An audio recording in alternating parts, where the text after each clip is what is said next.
कि मैं तुहाडी बेटी दा रिश्ता हथ लैन वास्ते आया। फरमाया कि जाके मैं बीवी नाल सलाह कर लवां।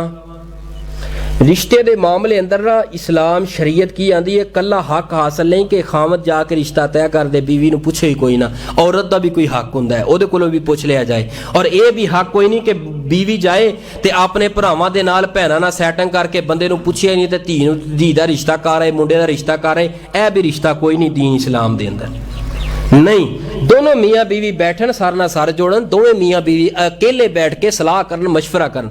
लेकिन किथे बीबियां, हाँ तेरे भरा नूं मैं दवां, डुब के मैं मर जावांगी, मैनू वढ़ के सुट दी, तेरे भरा नूं मैं धी नहीं देनी, तेरे भरा कोलों धी नहीं लैनी। मैं करना ते अपने भरा वल करना है, अपनी भैन वल करना है। ना मेरी बहन, ना मेरे वीर, ना मेरे दोस्त। इस तरह दियां लड़ाइयां ते इख्तिलाफात दी वजह तो इंसान दी बुढ़ापे वाली जिंदगी औरत दी भी तबाह हो जाती है, खामद दी भी जिंदगी तबाह हो जाती है।